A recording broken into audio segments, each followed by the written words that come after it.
I was devastated by the short story. I read it on an aeroplane. I was sent it by my agent, and I just immediately was like, I'd love to devastate other people in the cinematic construct. Yeah, it was the immediate just desire to be able to tell the story that I'd read.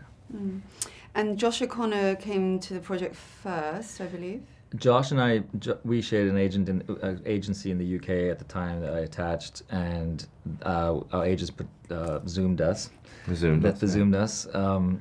And he had read the short, and he sort of said to me, whenever you have a screenplay, I'd love to read it. And so that was how that happened. And then Paul and I were also Zoomed, and we discussed another project. But then when the screenplay was for the History of Sound was done, we sent it to Paul as well, and that's how we all came together.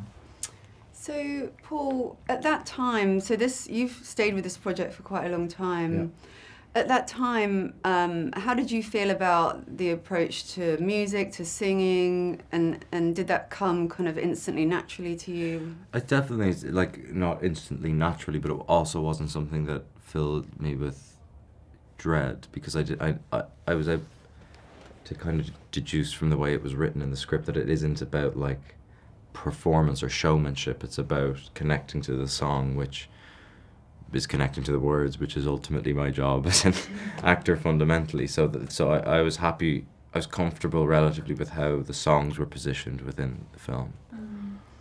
Oliver, tell me about having Paul and Josh perform very specific music and the research you all did into getting the tonality of it and just those ancient songs that I don't think I'd ever heard before. Yeah. Can you talk a bit about that?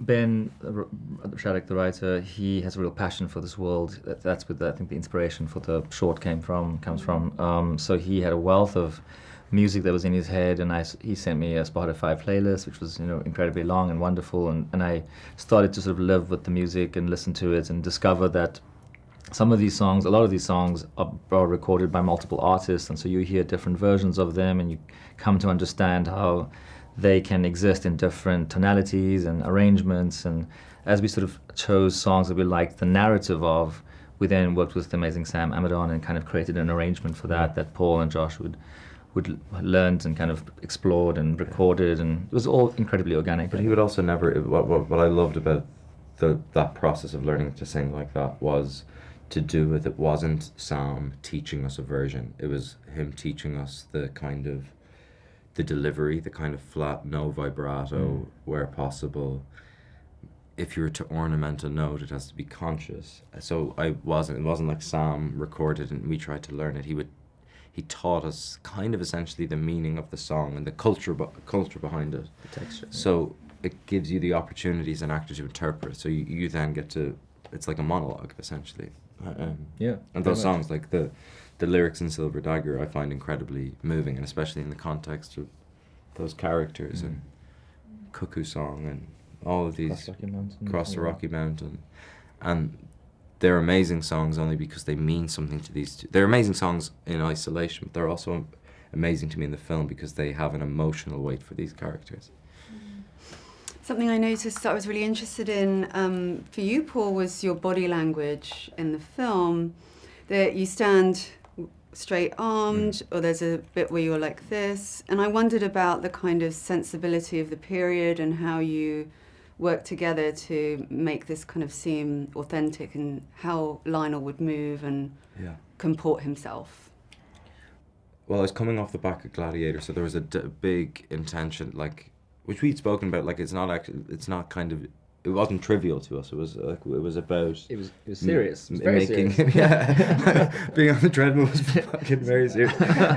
No food. But it was with physicality. Generally, I find we spoke about it, but I think for me, a lot of it is just intuition. It's the character more than the period. I would say. So I think we always thought of Lionel as somebody who is slightly kind of bent over in some sense. He's not as he's such a quiet, observant person. He doesn't really occupy space in the sort of dominant physical way. Even when he sits, and we've got these amazing shots of Paul walking through a house, and the way that he sits and the way that he calls up on the floor, those are like very much Lionel's kinds of movements. I agree. But it's interesting. I think Oliver's such an amazing actor at letting the piece be informed by an actor's intuition, and that doesn't mean that he doesn't know it. Ollie definitely does know, but he doesn't. If something is working, he's not going to tell you it's working just for the sake of it. You just assume through trusting each other that he will pull you up on something that he feels needs refining or something else. And it's a very confident place to be as a director in a film. It's the actor with confidence as well. So if you don't hear from me, it's a good thing. No, I'd only hear for. I would assume if you were saying nothing, I was like, he's relatively happy. I want to talk about your connection with Josh, because Josh had given us an interview where he explained he was sort of relatively briefly on set. Yeah. He sort of came in and out. Tell me about building that connection, because it feels so deep and real between you. How well did you know each other? We knew each other well, but it was it was a series of happy accidents, I think, that we knew each other very well, that we were comfortable starting, but also we got to build mine and Josh's relationship in real time with Lionel's and David's. So there was a real sense of like going to work, although the material was quite heavy, it felt like, the feeling I equated to is like Friday after school going to your friend's house. Do you know that feeling when you're a child? That's what it felt like going to work. And Ollie, again, with confidence, didn't kind of try and stop that happening, because it was also oftentimes in total conflict with what was required in the scene. You mean you were having fun when you were... sometimes, but it was never predictive. It was just sort of like, he would never kind of like try and... whatever was happening naturally, he was obviously comfortable that it was working, so... But it was just... It felt very creative, and that's what I think the chemistry, I suppose, is real. It is true. I mean, the benefit of the way that the film was scheduled for Josh's availability, because he had to go on a press tour, was that we shot everything with Josh first, and that kind of worked for the narrative of the film, because then the rest of the shoot, Paul was missing Josh because he wasn't there, and they were incredibly playful. I remember one day when we called rap, the two of you ran around as if you'd come out of school, actually. Where was that? At the end of the first week of September. So, yes. So one of the themes of the film is the road not taken, and the monologue at the end he's saying, which is so moving. It's so beautifully written. Did it inspire you both to think about that issue in your own lives? Absolutely. I think that's the big question of like, I think it's deeply relatable. I think we all have moments in our life, in romantic and platonic relationships, where we go like, oh, what if I missed that what would have happened if a certain conversation had gone a different way? But what moves me so much about the film is that it doesn't say, oh, I should have done this. It was like, what if I didn't meet him, but I did meet him. Yeah, it's a sadness, but it's also an acceptance. And I think if you can get to the point in your life where you accept the fact that there is pain, you're also accepting the fact that there was a great love. And I find that concept very complicated, but also very moving.